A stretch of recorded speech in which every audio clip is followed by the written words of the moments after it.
I just want to say thank you very much to BRE for inviting us to have the opportunity to present today to discuss around that good security from a policing perspective. It's very interesting listening to Paul's input, and hopefully some of what we will be discussing over the next 20 minutes may well answer some of those questions. And I think really not wishing to sound like a broken record in relation to the other presentations, but actually in terms of that achieving it from a policing perspective, we cannot do it alone. It is very much about that partnership approach to achieve that effective, appropriate and proportionate protective security at our sensitive built assets. So just to give a brief overview as to what I'm hoping to cover over the next 20 minutes or so, is that actually for those of you that may not be familiar with the role of a counter-terrorism security advisor, explaining what our role and responsibilities are in terms of protective security and where we fit into that wider picture as but one stakeholder in the security planning process, to actually understand that unprecedented and challenging threat picture that we are currently seeing today, and that ever-present need to work in partnership to mitigate against those vulnerabilities that could be exploited.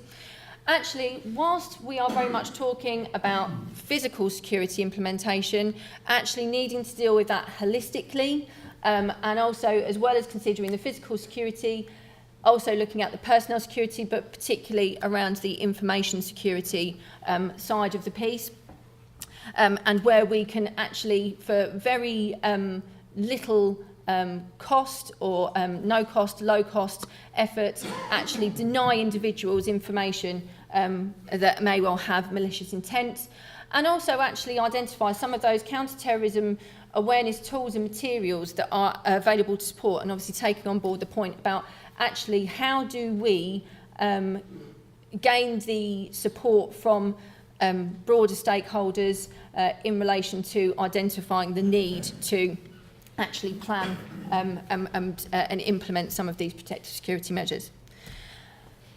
So, as I was kindly introduced, I'm one of the counter-terrorism security advisors. I sit within the Eastern Counter-Terrorism Policing East.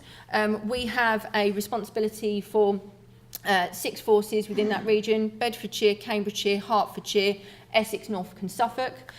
We form part of a national network of police specialist security advisors that are tasked and coordinated by the National Counter-Terrorism Security Office that sits underneath National Counter-Terrorism Policing Headquarters, and very much linked in and reporting to the Home Office and the Office of Security and Counter-Terrorism that sits as part of that.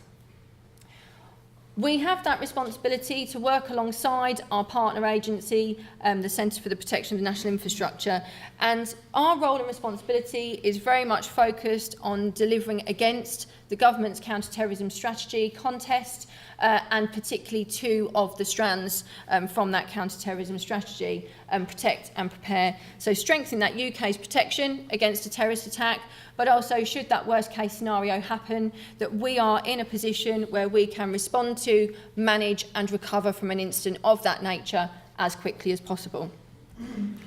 And how we achieve that is very much, we focus on some key work streams in terms of our service delivery. Obviously very much in terms of the other presentations that are being spoken about, the protection of crowded places, and really we are talking about any location that by virtue of its crowd density may well be seen as attractive to a terrorist as a target.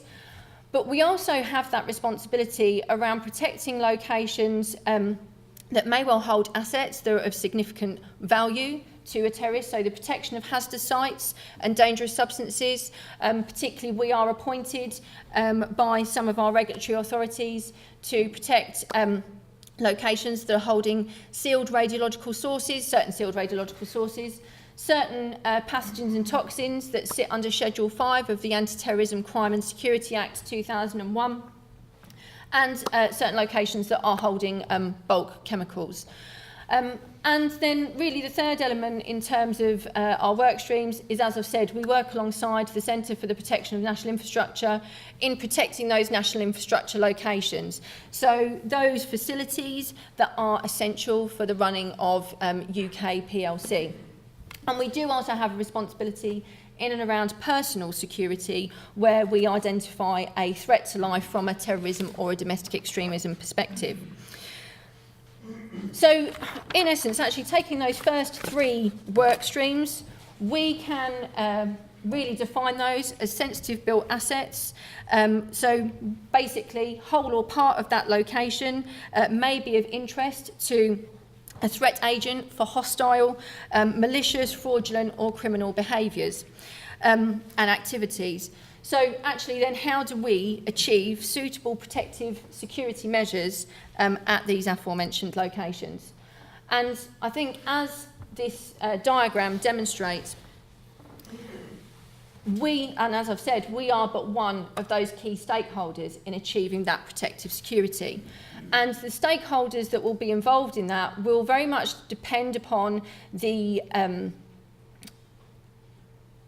type of work stream that we're working with. It will depend upon whether we are looking at an existing location or a new build proposal, actually whether we are talking open crowded place, static location and the such like. But again, as I've said, in terms of actually achieving that, actually being able to assess the vulnerabilities and identify or consider and identify ideas and create solutions to address those issues, really it needs the involvement of all of these entities. And by no means is this list exhaustive. It is just an ability to demonstrate the need for public sector and private industry interaction in order to protect the UK security, the UK against a terrorist attack.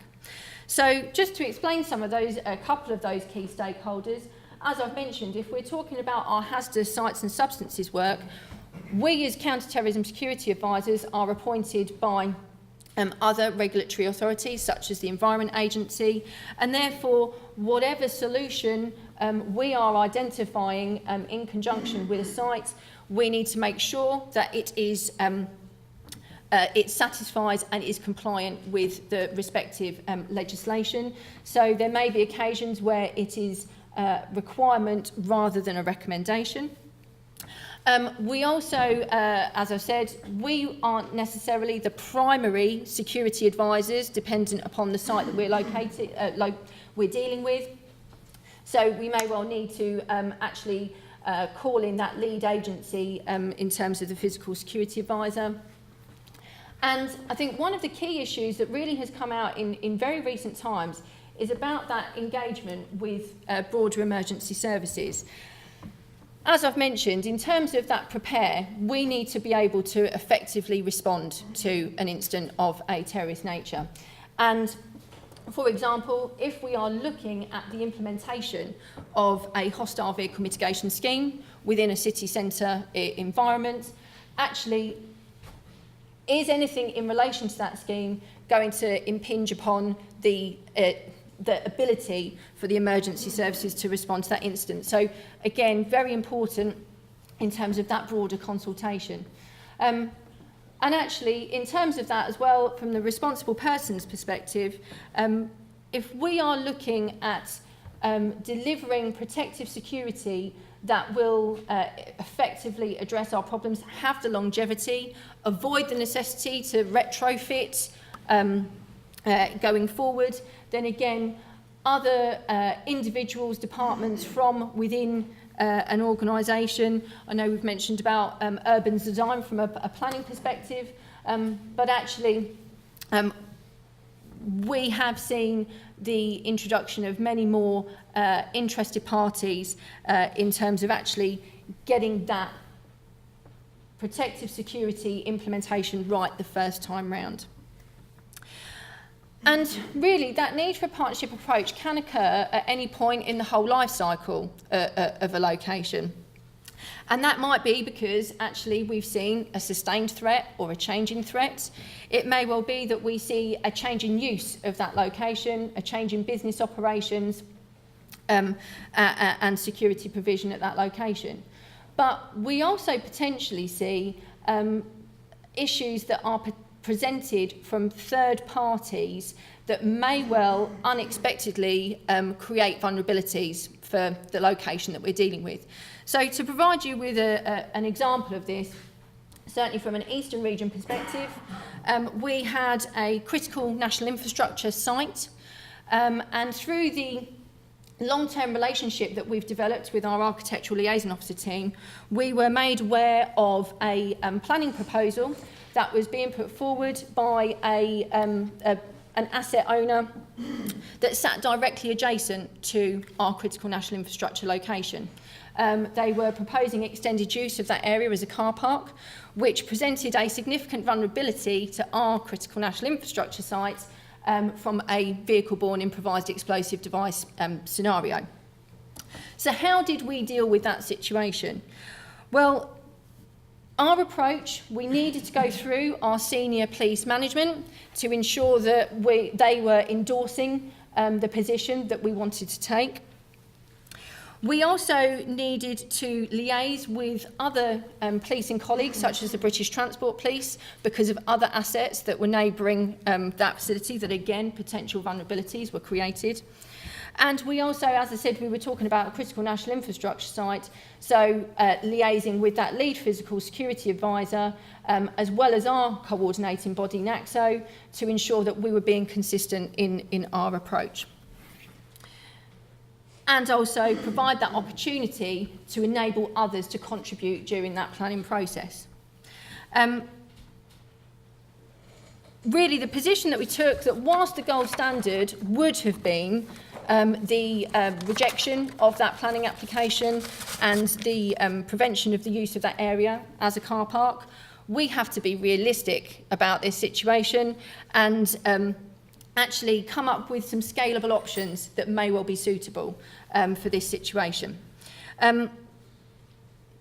So through that, what we did, and the reason why, in terms of this particular example, the rejection of the application was not a viable option, and that was by virtue of precedent that had been set by other facilities in very close proximity, and the fact that actually the use of that, the proposed use of that site was going to assist in the wider traffic management of that premises, of the town. So again, how did we approach that? Well, we engagement with that third party, the the landowner, needed to be approached very carefully because we had to balance the non-disclosure of the criticality of that location with the fact that actually we were wanting them to implement protective security measures that potentially wouldn't have been considered by virtue of that use of the facility. And we achieved that through very much the support and close working with our local authority planning department, through joint meetings, joint communications, and through that interaction we managed to achieve an alternative security proposal. In essence, what we were able to achieve was a sterile area created in and around the particularly vulnerable points of our critical national infrastructure site, and some additional traffic management and creation of chicanes at that location to minimise the speed at which a vehicle could gain momentum. Now, as I said, really, that wasn't the gold standard that we wanted to achieve, but sometimes we have to accept that something is better than nothing. And certainly in this situation, every metre in terms of standoff that we can achieve to mitigate against the impact of a blast from a vehicle, from an improvised explosive device, matters. So we were able to go some way towards this. So, do we think that this approach is going to temper off? Well, I think as we've heard from the various presentations that we've had today, and in terms of that threat, we have, this is a statement that was made by Assistant Commissioner Mark Rowley. He is the Head of Specialist Operations in the Metropolitan Police and National Lead for Counter-Terrorism. This was a statement that was made in the summer, and I will leave you to read that. But since that time, we have seen further attacks occur in the UK. For example, the incident outside Buckingham Palace on the 25th of August, and the device located on Parsons Green. And that latter event causing us to move to critical for a period of 2 days. And during that move to critical, we see an exceptional response having to be implemented. Having to be implemented, not just from a policing perspective, but from a private industry perspective as well. This is the second time that we have gone to critical in the space of the last 12 months. We had not been at critical since 2007. But I think taking the move to critical aside, we have been sitting at severe, meaning an attack is highly likely, since the 29th of August 2014. So this is that we are looking at a persistent threat, and that the severe threat level indicating that an attack is highly likely, could happen anywhere, anytime. So I think with that, it's understandable that we have, because of the tempo, the targets that we've seen being looked at, and the type of attack methodology, we have seen an increase in demand from ourselves as counter-terrorism security advisors, and really this is where we need to, and we've seen a sea change in that approach, and this is where we need to actually respond to the security needs, not just of those larger static locations, as Paul was talking about, actually in terms of those venues, pretty much they've got their protective security squared away, but actually looking at some of those lower level crowded places, and also those open public spaces that sit beyond that secure perimeter. So really, what isn't proposed through the national strategies, and certainly through our work, is that we want to create a fortress mentality. But this is actually about looking at those opportunities to be able to implement protective security measures linked in with the urban design and during those planning phases to make sure that we are integrating protective security from the outset. We've seen a huge amount of investment in research and development in terms of protective security and the different types of threat that we are being that are being posed, particularly that low-level, less sophisticated type of attack methodology. And as you'll probably see from having gone and spoken with individuals that are out in the foyer today, there are a number of innovative and unobtrusive measures that can be implemented in keeping with the wide design concept. I know that bollards are obviously quite a routine option selected, but we are seeing many more other options coming forward. And certainly what we have tried to identify in the Eastern region is the need to actually articulate some of that to our key stakeholders, certainly like heads of planning department, and we are currently operating some hostile vehicle mitigation seminars for relevant stakeholders to identify that threat from vehicle as a weapon, but also some of those alternative measures that can be implemented. I just wanted to take this opportunity. I say very much the work that we do focuses on those bottom 4 Ds in terms of to achieve that philosophy of protective security: the deter, detect, delay, and detain. However, we are adding another D into the mix in terms of deny, and that is by actually looking at information security as well as physical and personnel security.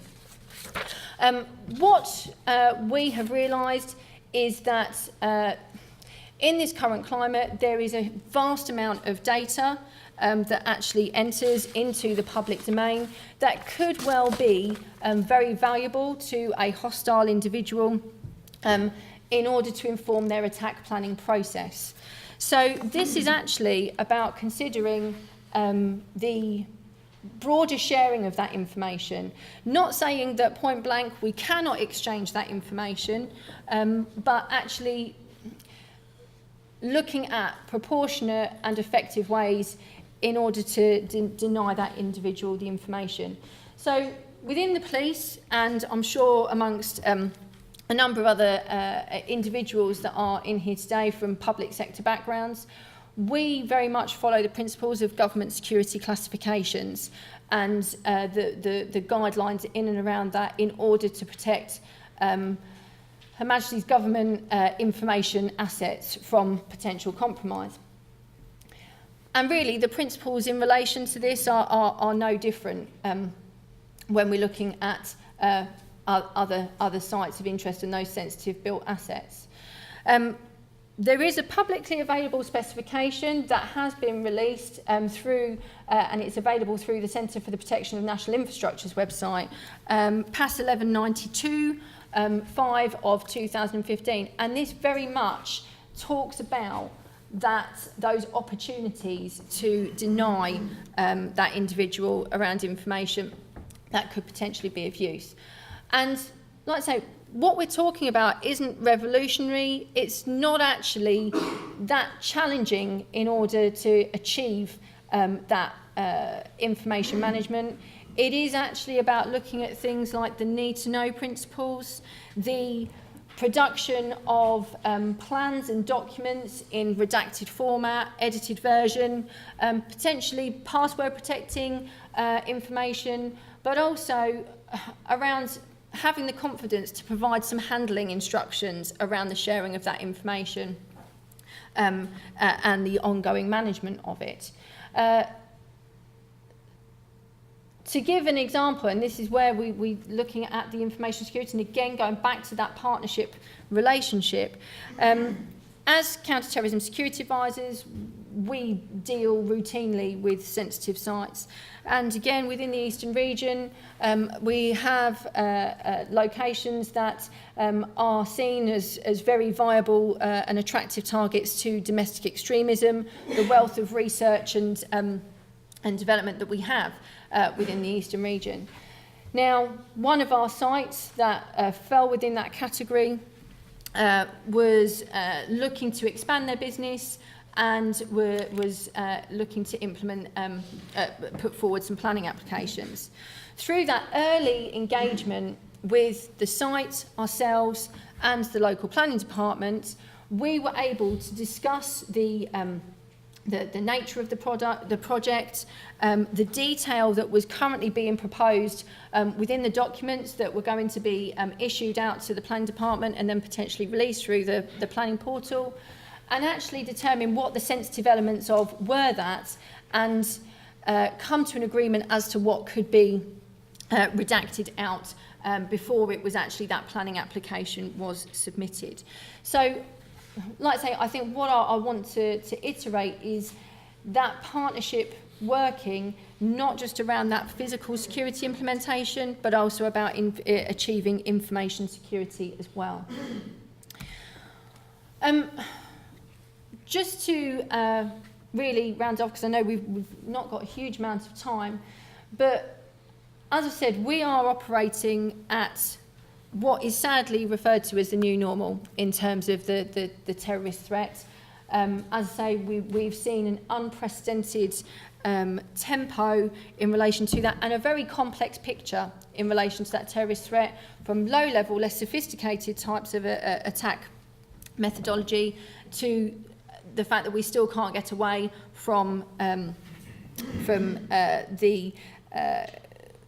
more sophisticated organised groups wanting to conduct mass casualty and multiple coordinated types of attacks. So one thing that we, as the national coordinating body, has identified is the need for us to actually release and empower individuals with more information in and around that counter-terrorism awareness, to increase preparedness in relation to that. And I think certainly I've been in this position for about 5 years. Probably over the last 12 months, we have seen a huge increase in the amount of information that is being released through platforms such as the National Counter-Terrorism Security Office website and the Critical National Infrastructure, Centre for Protection of National Infrastructure website. Again, as I mentioned, PAS 1192 is on there, along with a number of other documents, such as things like around that recognising and dealing with hostile reconnaissance. But in addition to that, what we can facilitate as counter-terrorism security advisors, and we also have counter-terrorism awareness advisors within the team, is actually the delivery of awareness-raising products to actually start entering into that dialogue around the terrorist threat and actually what actions need to be taken as a result of that. And with that, we've got the Project Argus and Project Griffin products. For those of you that aren't familiar, Project Argus is a multimedia scenario-based exercise, and it actually gets individuals in the senior management positions to look at how we would deal with an incident of a terrorist nature. But we also have a professional, an Argus, Project Argus professional product, which also starts exploring those opportunities to integrate the protective security measures into the broader design phase. Project Griffin is more of a counter-terrorism awareness briefing event, but again, it starts introducing individuals to that concept of the terrorist threat and how we need to respond to that. So those are our products that are available through our team, and you can contact us in relation to that. But yeah, I know I found this very difficult to decide what to cover in 20 minutes, and hopefully I've covered quite a lot of bases. And I know we've not just purely talked around the crowded places side of things, although that is really the highest thing on our agenda right now. We cannot move away from the fact that we do also have those other sensitive built assets that we need to focus on. But if you do have any questions, then I will be around, and please do take my details down, our generic email account. Also, through that National Counter-Terrorism Security Office website, you will find a list, because I appreciate not all of you are coming from the Eastern region, you will find a list of your respective counter-terrorism security advisors, should you wish to contact. But on that, I say thank you very much for your time. I hope you enjoy the rest of the day.